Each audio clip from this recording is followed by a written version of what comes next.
Good evening and welcome to the LaRouche Organization Friday Symposium.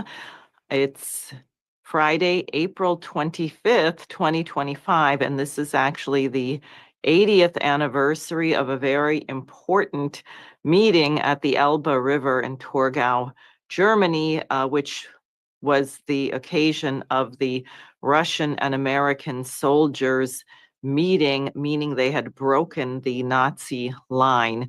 So in honor of that, we're going to begin with a short musical offering from soprano Michelle Aaron. Gori, Gori, Moja Zvezda is a famous Russian folk song or romance written in 1847 for the celebration of the 700th anniversary of Moscow. The words talk about a star in the nighttime sky, that the speaker, it's his favorite star in the sky above all others. It gives him hope, and it shines on his whole life. And even after he dies, he knows that this star will continue to shine on his grave.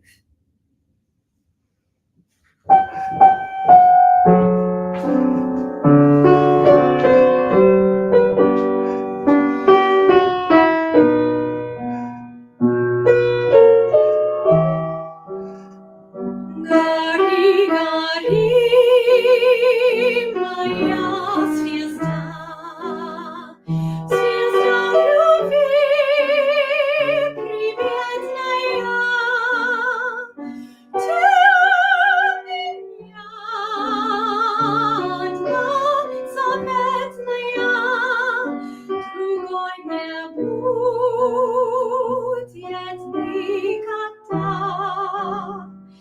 Ты у меня одна заветная, другой не будет никогда.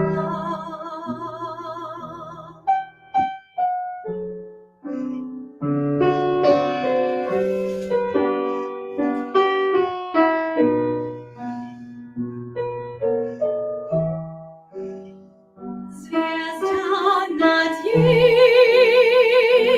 благодатная, звезда любви волшебных, ты будешь вечно беззакатная, души тоскующей моей. Ты будешь вечно беззакатная, душей тоскующей моей.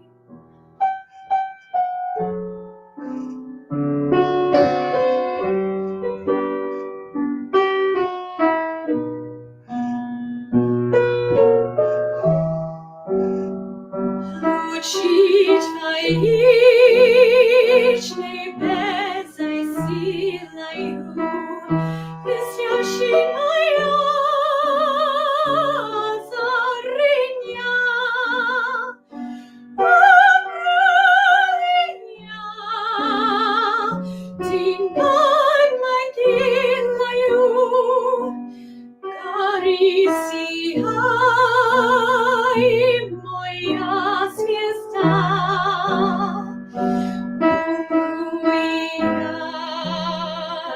Ты над могилою, гори сияй, моя звезда.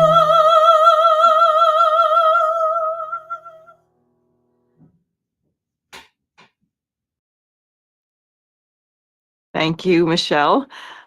So we are really making history, and that is why the Schiller Institute is holding its conference on Memorial Day weekend in the New York metropolitan area, but we'll come back to that. today there were meetings for 3 hours in Moscow between Steve Witkoff and I think Putin, but top representatives. Also, the foreign policy aide Yuri Ushakov was there, who said the meeting was very constructive and very useful. The Russian foreign minister Sergei Lavrov was interviewed on CBS Face the Nation, and he said, quote, "The President of the United States believes, and I think rightly so, that we are moving in the right direction." And of course, the reporter pressed for more details, and he said the negotiations continue. And until the end of the negotiations, we cannot disclose what it is about, which makes sense. And we'll see if we can keep stinky leakers from blurting out things that they shouldn't to sabotage it. We know the British really want to destroy this. I do have to also reference that another Russian military leader, Lieutenant General Yaroslav Moskalik, perhaps is how you pronounce it, the deputy head of the main operational directorate of the Russian General Staff, was killed in an act of terrorism this morning with a bomb in his car.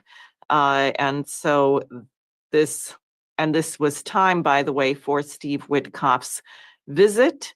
I certainly would look for a British hand behind the Ukrainian hand in this. And it's very important what my guest, Joe Jennings, will be discussing this evening, the American Revolution, why we had a revolution against the British Empire, and the friendship and partnership with Russia and other nations. Before I go to that, I just want to discuss a rather extraordinary post which appeared on the Russian Federation Security Service website. If we could go to that, Dave. So, for those of you who don't know who this lovely dame is, whose body has turned into a swastika, that's Ursula von der Leyen, a commissioner of the European Union. And this is the headline. I mean, imagine this on the Russian Security Ministry's website. Eurofascism, just as 80 years ago, is the common enemy for Moscow and Washington.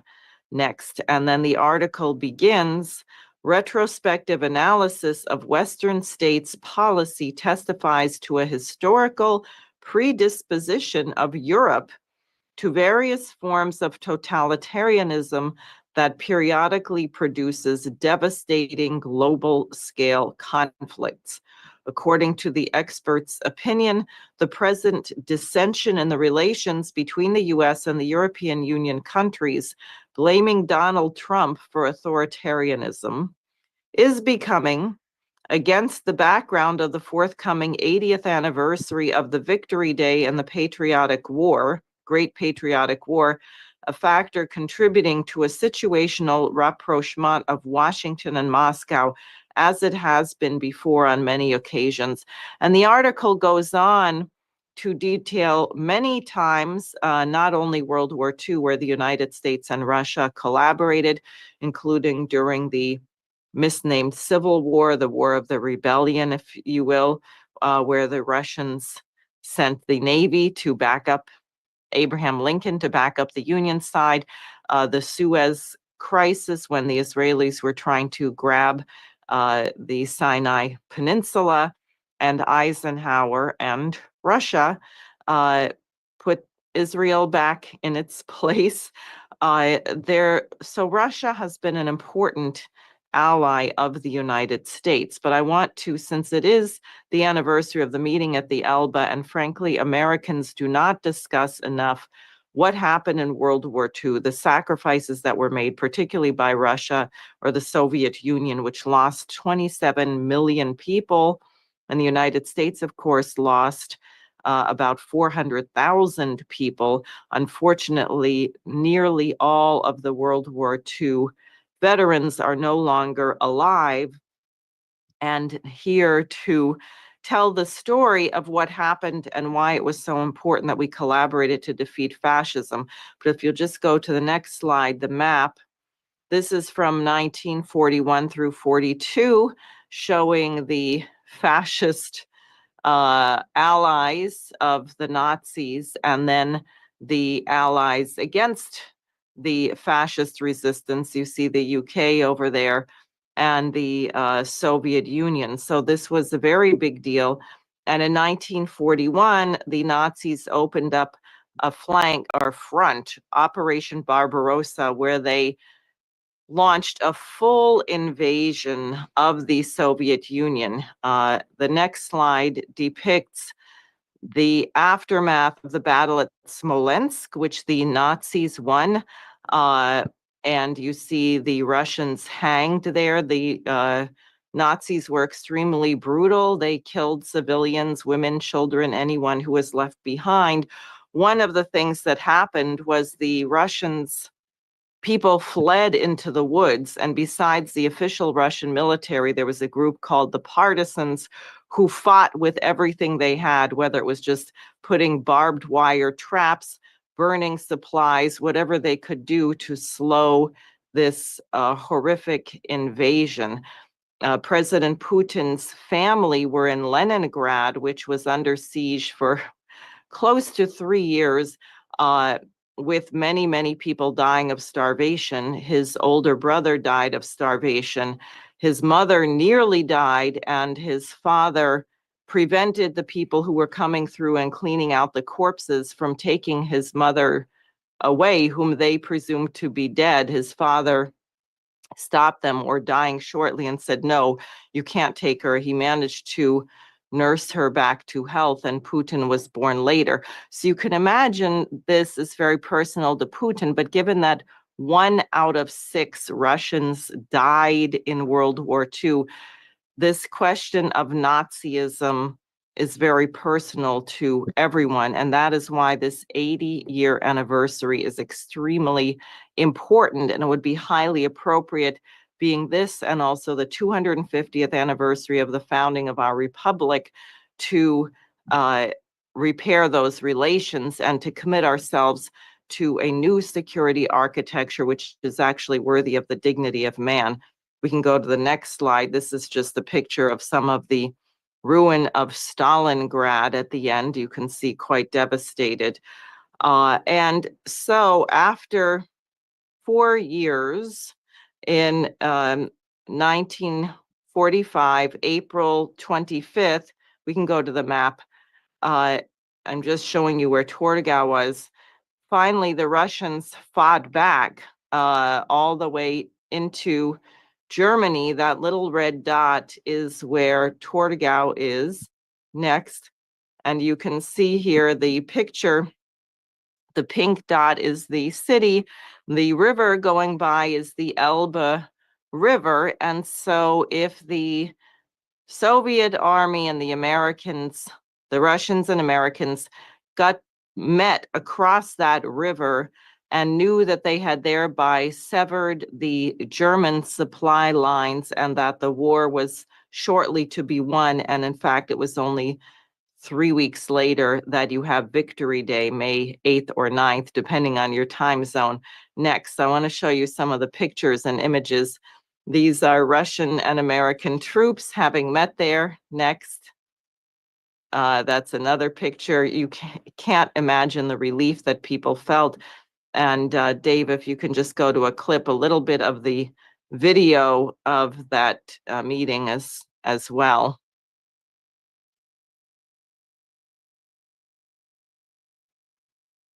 Oh, okay. We don't have the video. So I would encourage people to just look. There's actually material that I couldn't use because of copyright issues, which are wonderful interviews of World War II veterans describing the incredible relief and joy of meeting there at the Elbe. And people exchanged gifts. They couldn't communicate. They didn't speak the same language. There were translators there who helped, of course, on the top levels, but just the soldiers themselves. It's one of the most. Yeah. Okay. Yeah. Can you start at 2:25? Great. just to show that, just that little clip. It's real short. Than the might of dictators or the tyranny of military cliques that once called us soft and weak. The power of our peoples to defend themselves against all enemies will be proved in the Pacific War as it was proved in Europe. Historic pictures of the last days of the war in Europe show American and Russian troops as they joined at Torgau on the River Elbe, splitting German armies in two. United States General Reinhardt meets Red Army General Rusakov, a meeting that spelled out certain German defeat. At Allied Mediterranean headquarters in Italy, the Germans unconditionally give up all of Italy and southern Austria. In civilian clothes, representatives of the German armies signed the surrender document. General W.D. Morgan, representing Supreme Mediterranean Commander Alexander, signs for the Allies.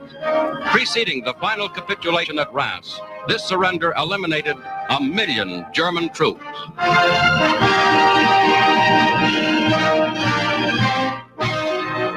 Inside Germany.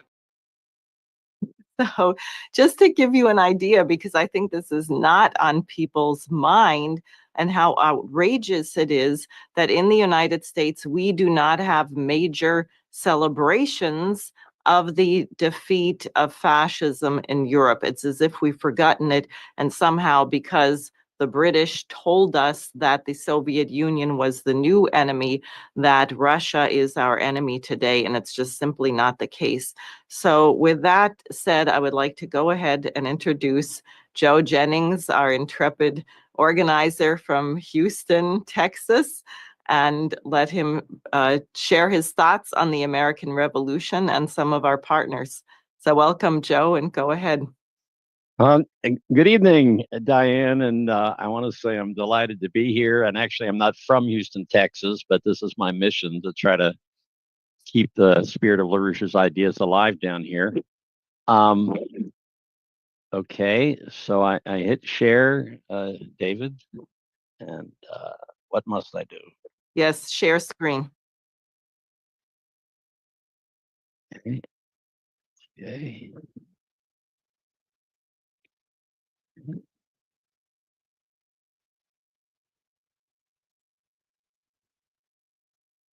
Okay. Okay, just 1 second here. Okay, well, I'm beginning right here. This is actually myself and my wife on the left there. We went and visited Lexington on the left and Concord on the right in November, just as we were finishing up working with you, Diane, finishing up your Senate campaign. And we're going to be talking a lot about happiness in this program. And I want to tell you that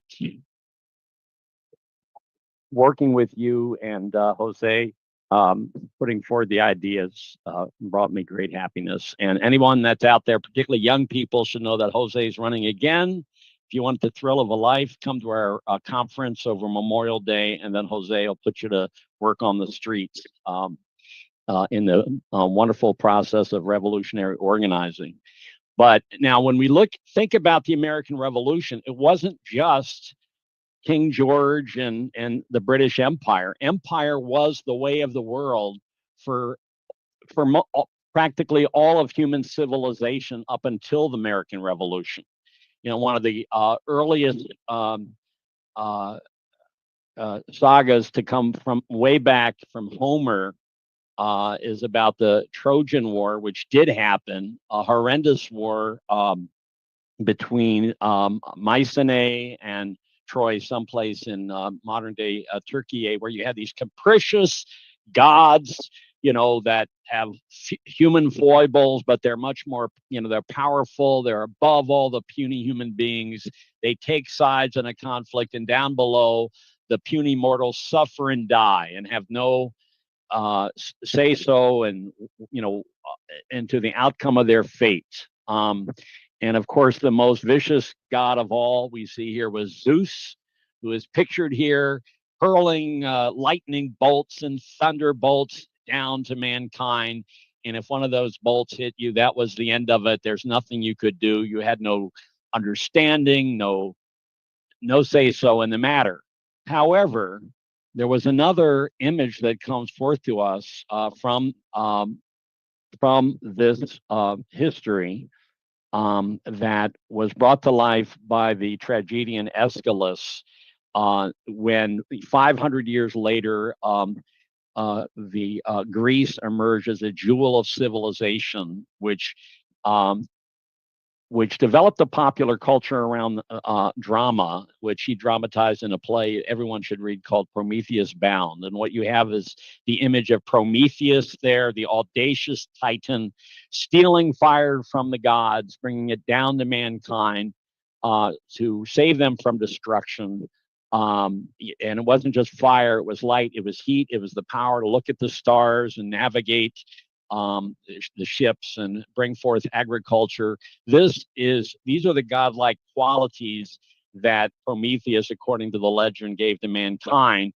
And his reward was being punished for all eternity, chained to a rock, his liver eaten by an eagle. But there's a happy ending, which I won't tell you. But this is Prometheus, and it's a very important historical imagery. And Prometheus being chained to a rock is somewhat like to the idea of Christ nailed to the cross, suffering for all of mankind. Now, in our revolution, we had our own Prometheus, an incredible Renaissance man, Benjamin Franklin, who in his day was called a modern Prometheus, and everyone knows about his kite experiment to begin to understand that the power of lightning could be understood by humans, and actually his invention of the lightning rod he considered one of his greatest contributions. So the incomprehensible power of the lightning and thunder, he developed a simple, elegant mean to overcome it. And he used his own spark, what Schiller calls Götterfunken, the God's divine spark of creativity, to begin organizing in what was called the junto, the intellectual cadre that later pulled together this amazing revolution. And one of the people that they studied is right here, Gottfried Wilhelm Leibniz, who was an extraordinary scientist, philosopher, statesman, political organizer. One of many of the blossoming of science that came to life after the Treaty of Westphalia ended war in Europe for a time. But then Franklin, who became a real superstar because of his electricity experiments, could take that to Europe and be celebrated, but at the same time organize an international conspiracy that became our revolution. Now, I'm sure you all know about Marquis de Lafayette from France, Baron von Steuben from Prussia. You might know about Tadeusz Kosciuszko from Poland. They were all participated in the military, but who's the lady on the far right? Well, she's Princess Ekaterina Dashkova. She was a niece in law, effectively, of Catherine the Great, an extraordinarily gifted scientific sharp mind. And she was Benjamin Franklin's correspondent in St. Petersburg in the organizing process that we don't have any records of, but she had Ben Franklin inducted into the Imperial Academy of Sciences in St. Petersburg, and she herself came to America and joined the American Philosophical Society. And there is, if you go in the Moscow subway, there is actually a beautiful plaque honoring Ben Franklin. So he is honored there even today. Now, our own movement was led by an extraordinary Promethean figure named Lyndon LaRouche, who, like Ben Franklin, who Leibniz, was an international organizer, science philosopher, thinker, and he himself studied again and again the writings of Leibniz as an adolescent and carried that passion throughout his life. And this was extremely important in the period And I'm going to develop how, Russia came to the aid of the United States again and again and again in our history.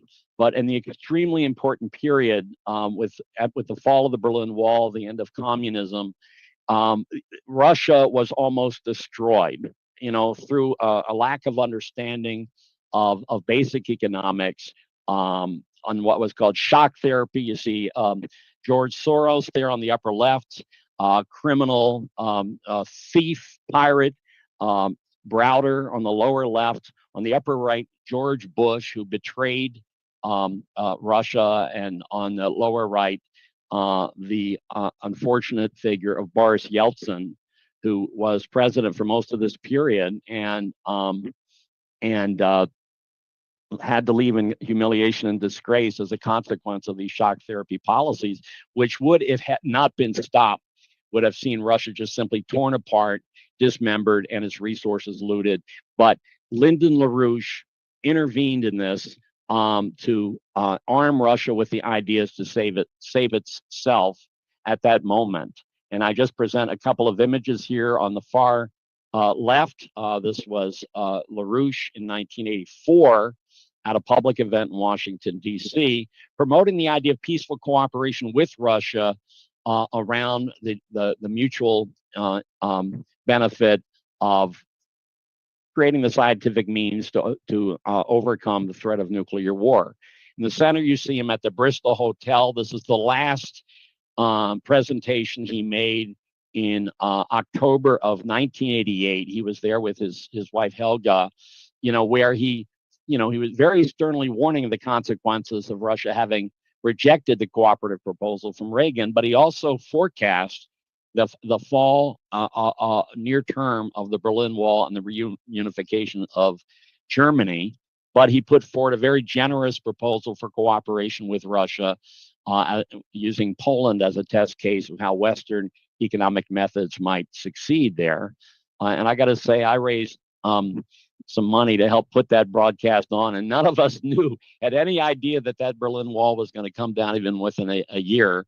But LaRouche had the prescience, and he was indeed Prometheus, because the word Prometheus does mean foresight, and LaRouche had the foresight to see that this could happen a year before it actually did happen. But as you see from the post on the right, when it did actually happen, Mr. LaRouche was in prison. He was George Bush's political prisoner. That's a matter of court record up there in Boston, George Bush's role in the prosecution against us. And at the bottom is a beautiful picture of LaRouche, his wife Helga, and the economist Sergei Glaziev, who our movement put on tour in the United States during LaRouche's imprisonment, and has become a more and more important figure in moving Russia forward today. Now, Leibniz, going back to him, he took a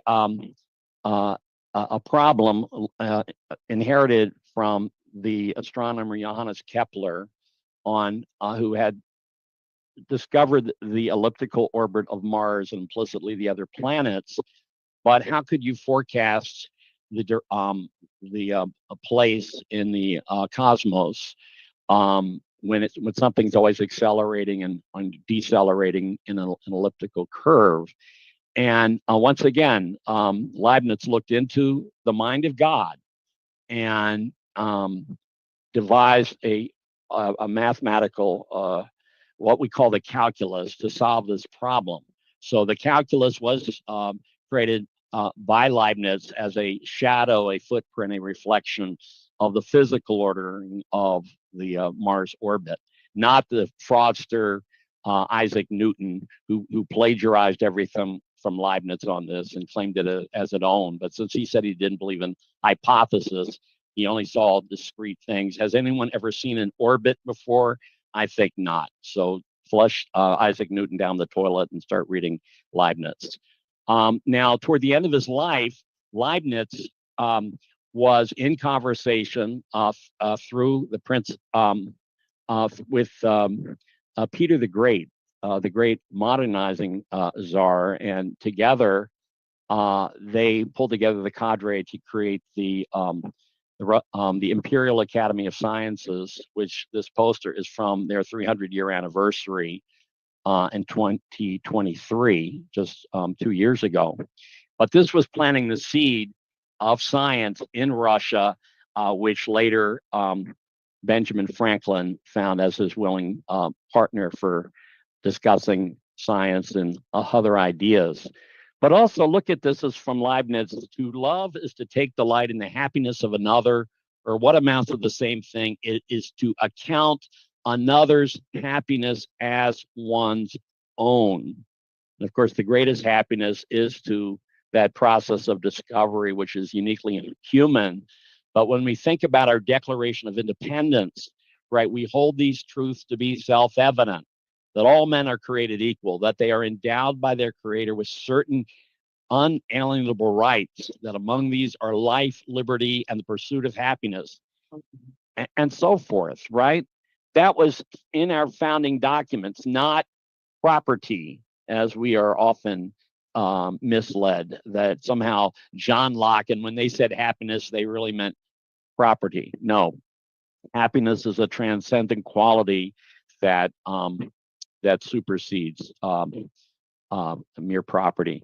So after Lexington and Concord, George III figured out he really had a problem on his hands. There really was going to be a fight, and he went to propose to Catherine the Great, the Empress of Russia. Hey, Catherine, I'll give you some money. You give me 20 soldiers to go over there and put down these rebels in the colonies. And she thought about it, and she said no. And there were certain polite reasons she gave, but she would not come through. And this slowed down the British counteroffensive. It wasn't until a year later that King George recruited the Hessians as the mercenaries. But Russia not only did not come to the aid of King George, but Catherine the Great founded something called the League of Armed Neutrality, which said, we have the right to have commerce with the colonies, and you're not going to stop us. And there were a number of sea skirmishes led by this league, which included Russia, France, Sweden, and some other countries that, through their neutrality, armed neutrality, did in fact assist the progress of our revolution.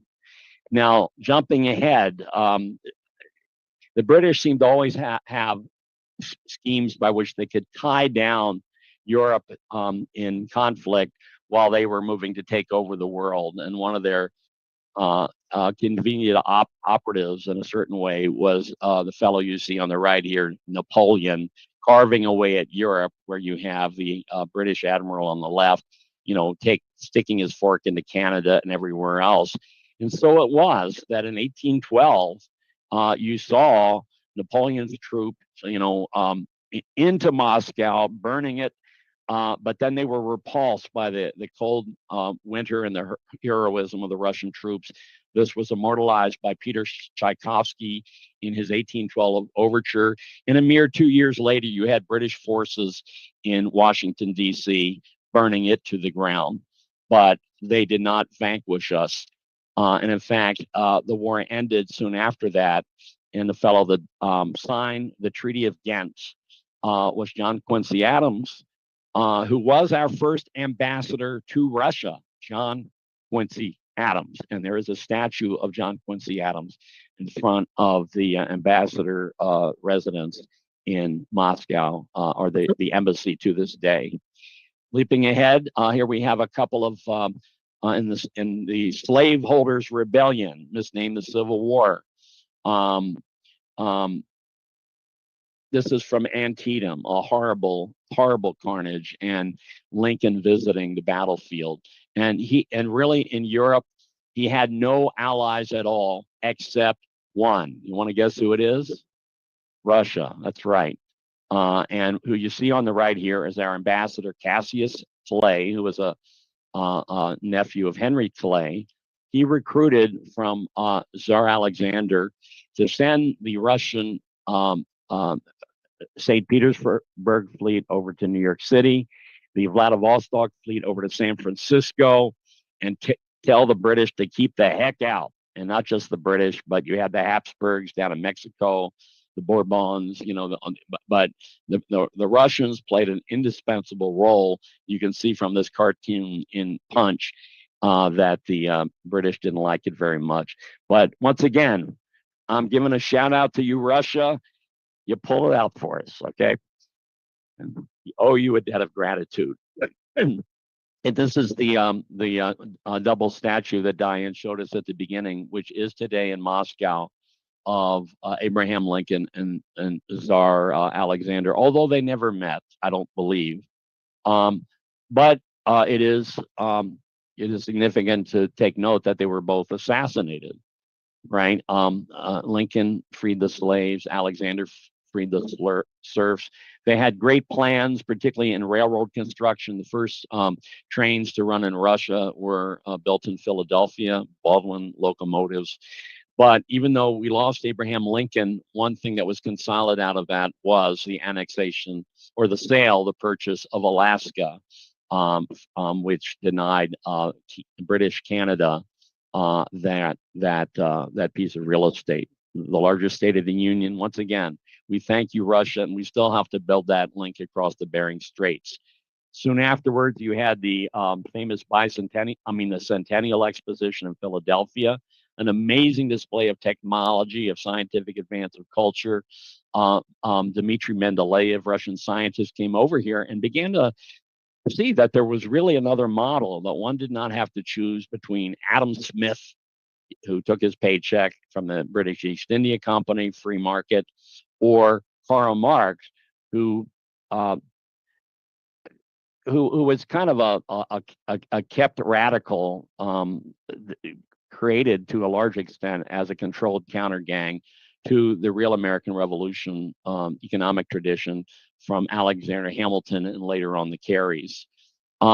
People have heard of the phrase geopolitics before. People treat this as some sort of science. Bunk. This was all devised by a guy named Halford Mackinder about the British Empire, which controlled the sea lanes, of how they had to circle and crush and contain Russia. And that was the case in World War I. It's certainly the case in these antics in the Ukraine today. It is old British geopolitics.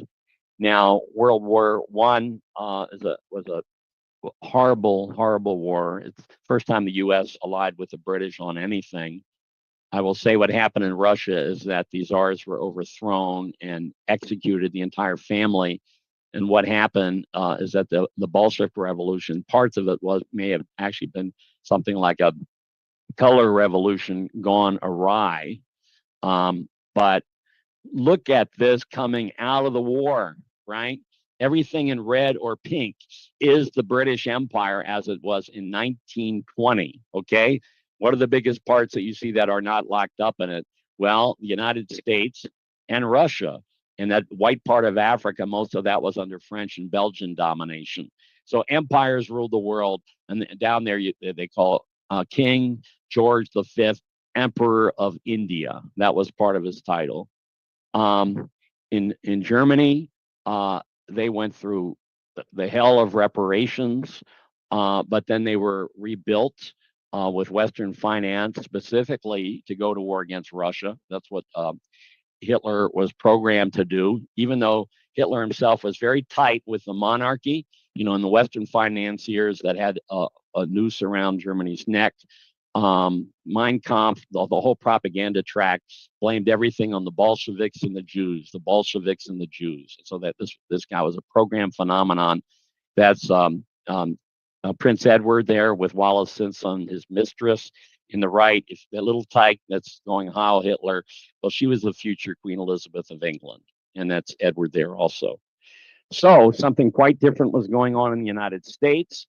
Franklin Roosevelt, who had a tradition leading back to Alexander Hamilton through his great-great-grandfather, Isaac Roosevelt, who was partnered with Hamilton in New York, was transforming our nation through physical economy, dams, rural electrification, the TVA and so forth. And so the U.S.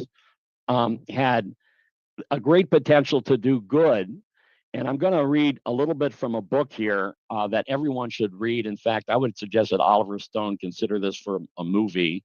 It's called As He Saw It, written by Elliot Roosevelt's son. Franklin Roosevelt's son, Elliot, who accompanied to most of these conferences. He says, but even while his listeners could detect the underlying appeal, his whole bearing, that's Churchill, gave the impression of an inimitable force that would do all right, thank you, even if he didn't heed his warning. And every now and then, Father, Franklin Roosevelt, would throw in a question. The Russians? The Russians? Of course, they're much stronger than we ever dared to hope. But no one can tell how much longer. Then you don't think they'll be able to hold out?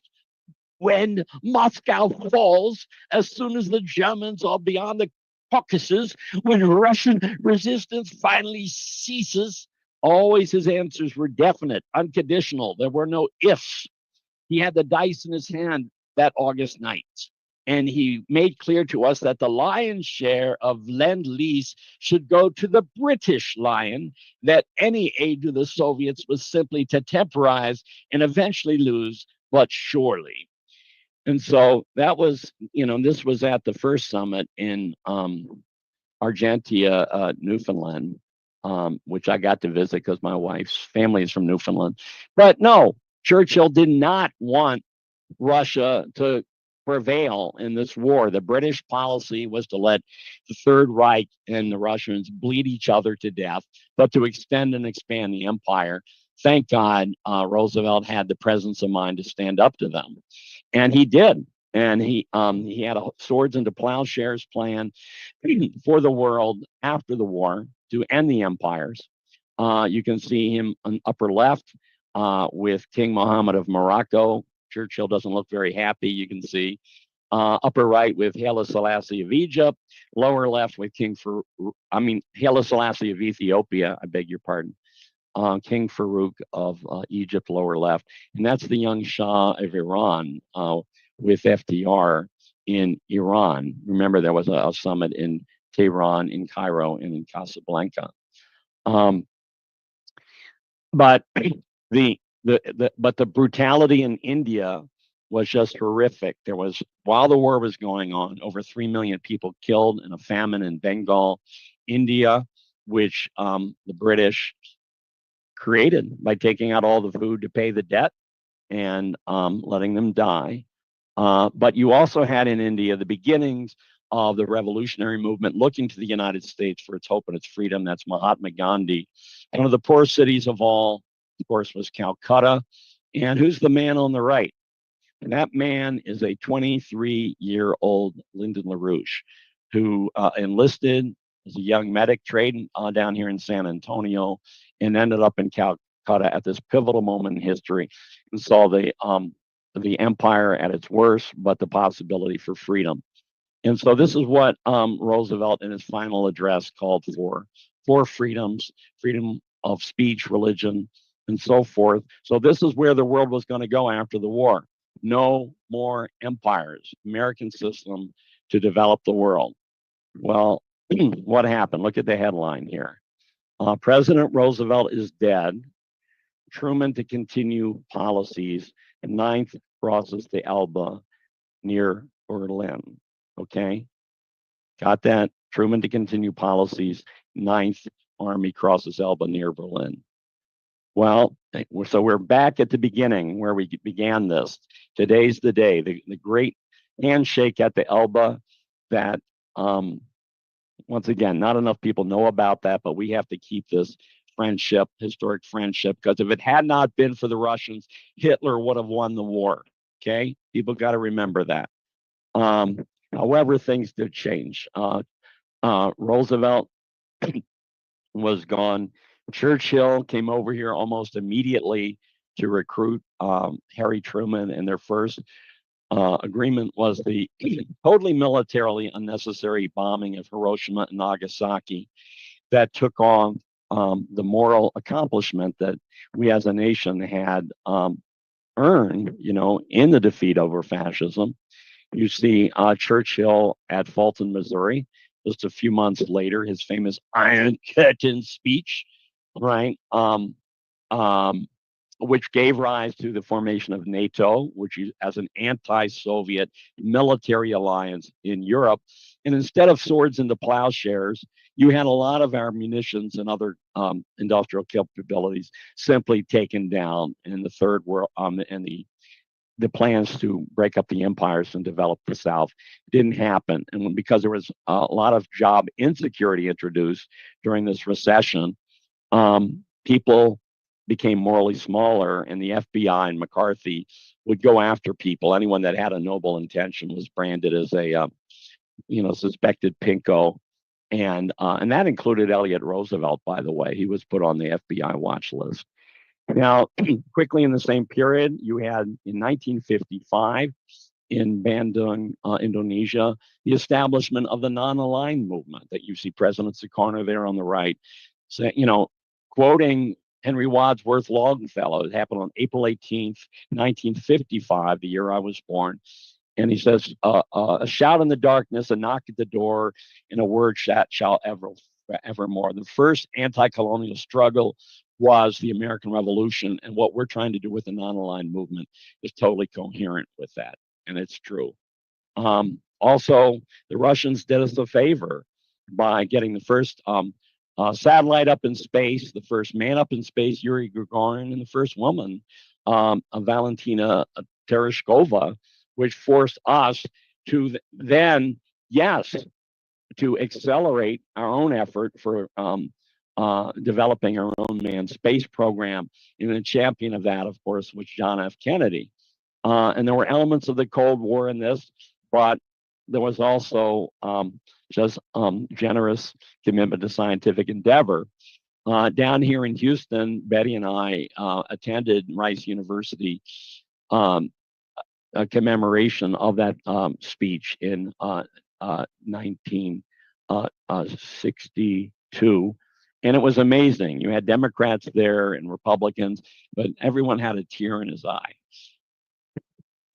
about that moment of scientific optimism that Kennedy embodied that day. And in fact, in his last speech at the United Nations in August 1963, there were two strong points, right? He's talking about we can cooperate to end regional conflicts and racial issues, or in the death throes of the old colonialism, right? And then secondly, you see below, he's actually proposing a joint U.S.-Soviet Union special cooperation in space, okay? And he was dead 4 months later in Dallas, Texas. And we have been living under the specter of nuclear war ever since. And so you think about Zeus and the lightning, raining out of the skies, and Prometheus, challenging that. How are we going to challenge this deathly thunder, that the oligarch has been wielding? So LaRouche was working, and he strode onto the stage of history at the point that Nixon pulled the plug on the Bretton Woods financial system. He saw this as the beginning of incipient fascism. And he actually, at a famous debate in Queens, backed this Keynesian economist, Abel Lerner, into a corner and had him defending the very Hyamar shocked I pictured before.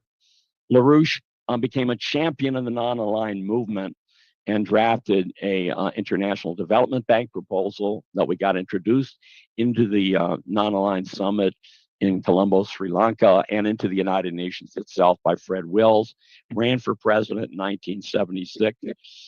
And so you had developments in Europe around the stationing of nuclear or the intermediate range forces there that created a certain solidarity for peace on both sides of the Iron Curtain. Very, very interesting. LaRouche succeeded in winning President Reagan over to his grand idea of peacefully cooperating to develop the anti-missile laser capabilities to make, as President Reagan said, to make nuclear weapons impotent and obsolete. We even organized a 5,000-person march on Washington for that in January of '85. But Reagan was no longer running the show. It was Bush. And the week that Bush Sr. became president of the United States, LaRouche walked into federal prison facing a 15-year sentence. So we saw the fruits of his work with the Berlin Wall coming down. You saw it from behind the Berlin Wall. And yet, I am wrapping up here, Diane, the LaRouche never stopped campaigning, even while he was in federal prison, right?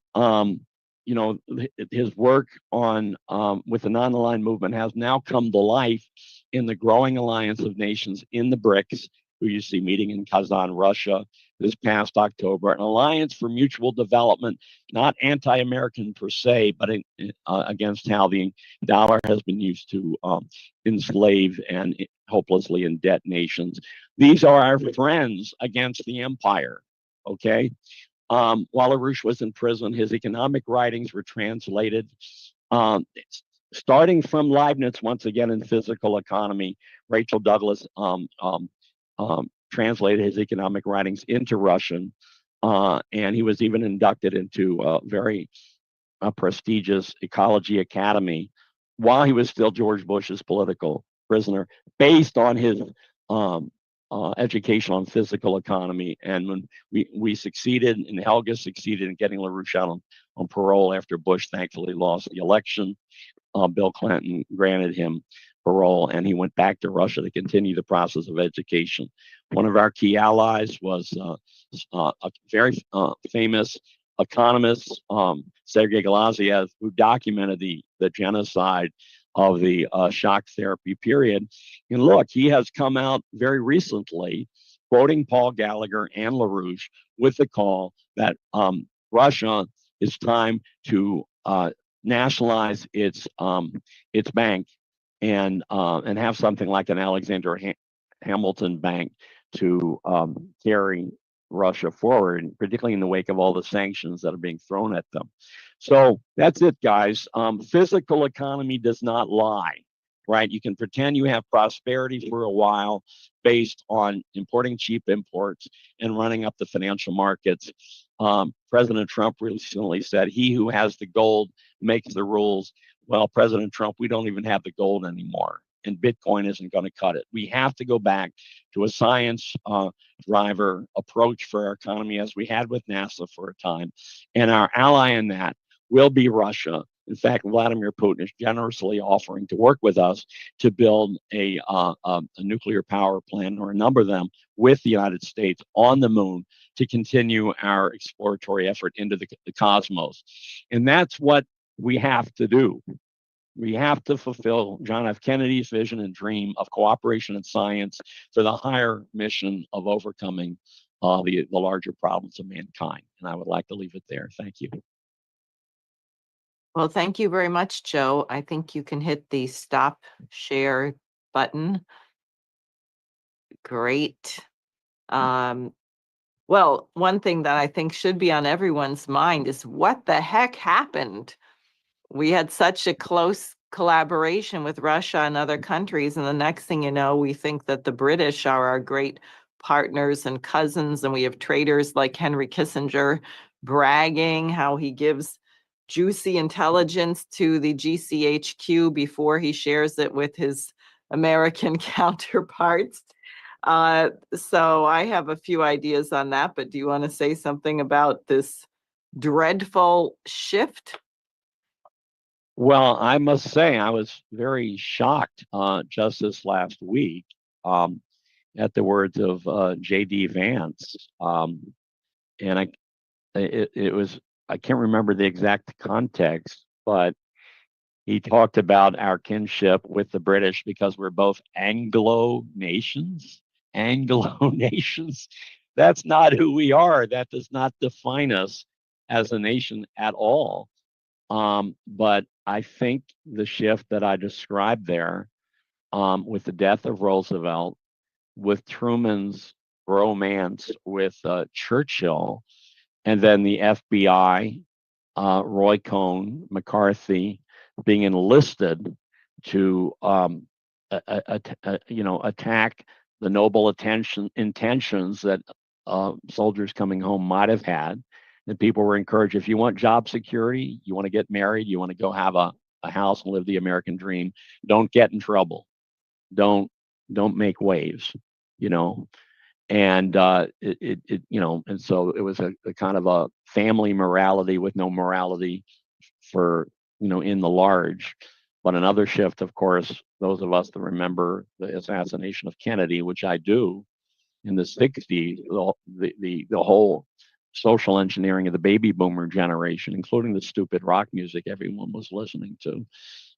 It's how you dumb down a population from being citizens, worthy citizens, into being subject and slaves. But as Aldous Huxley said, who was an operative for MI6, that we will make them slaves and they will love their chains. And Huxley wrote a book about drugs called Doors of Perception. That was actually given to the rock group, Jim Morrison and company. The Doors came from Aldous Huxley. Funny. Yeah. I was actually thinking of also the shift at the turn of the previous century, World War I.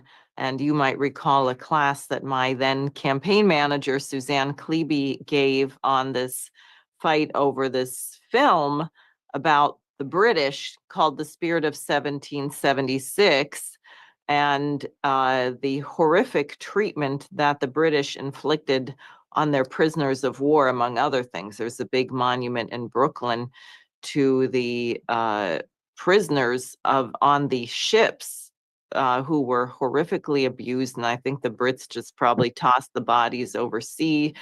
And of course, when they wanted to get us to join the war, World War I, a war in which we should not have been involved at all, and certainly not on the side of the British, it was necessary to run a massive propaganda campaign. So they shut down the film. The thing that was the most ironic was that the name of the court case was USA versus the Spirit of 76. How can you, it almost says everything.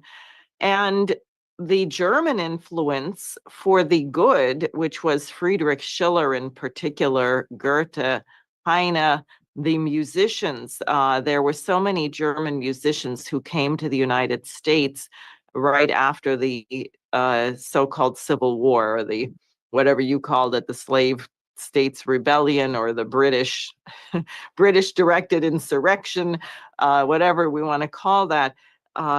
We had a huge German tradition of the best of German culture, and all of that was shut down. Many Americans were fluent in German.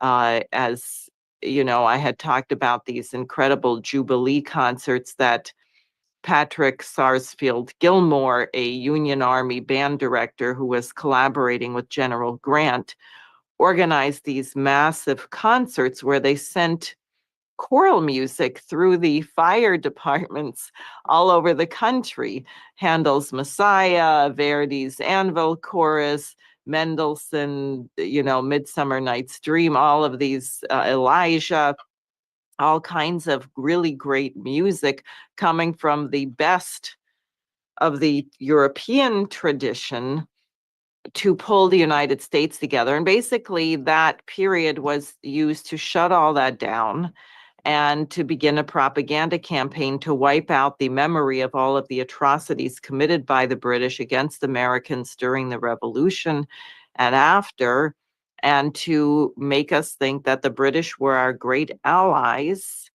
and the other nations were somehow our adversaries. And in fact, it is the case. If you interview younger people today, so many of them don't even realize our revolution was against the British Empire.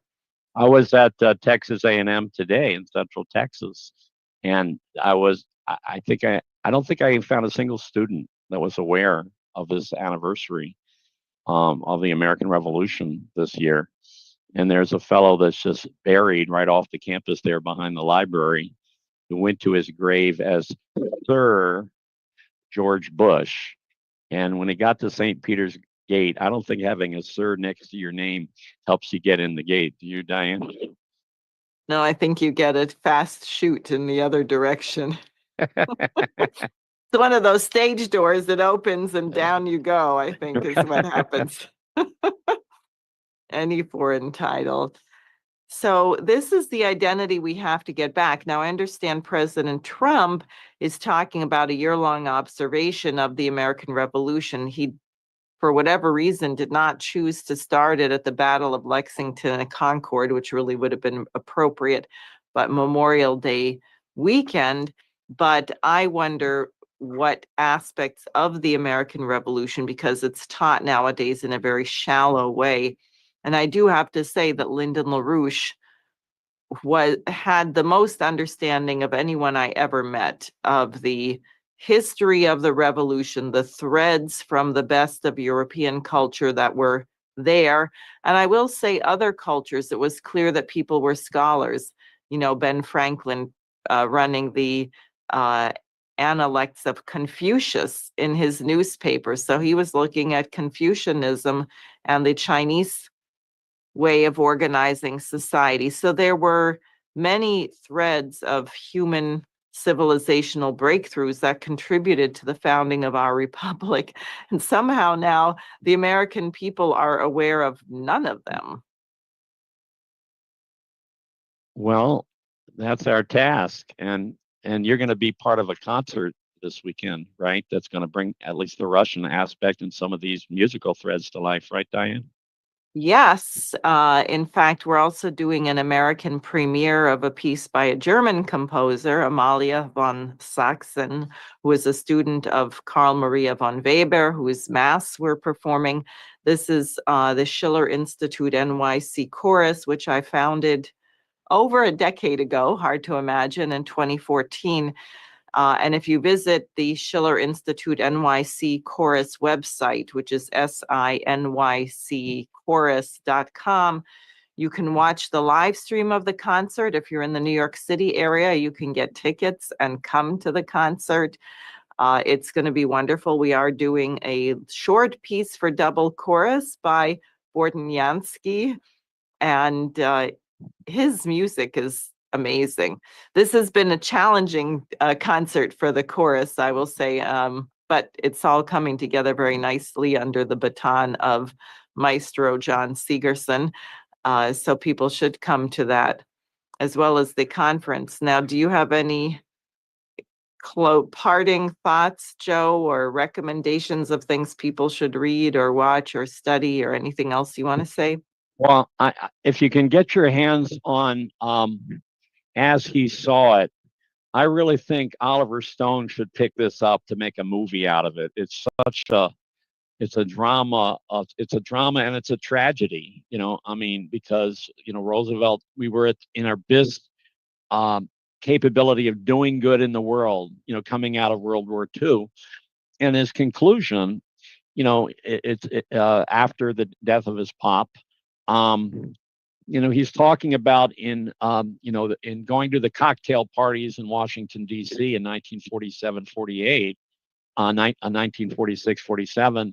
And he says it was just kind of commonplace chit chat in these circles that, yes, we had to go to nuclear war with Russia before 1948, before they got the bomb. That's how quickly the transformation happened, right? And of course, it was in that climate that the wheels began to turn in Lyndon LaRouche's head, that he had to do something, and he didn't know what, but we don't have Mr. LaRouche with us, but we have his ideas, which are grounded in natural law, physical economy, and those are the only ones that are going to work. So everyone has to study up on Alexander Hamilton, and you can go to the EIR archives on our webpage, LaRouchePub.com, and access almost anything you want. You had Tony Chaikin on last week. He had a wealth of stuff that was published regularly in EIR, and you can start reading his articles. I think that would be a very good beginning.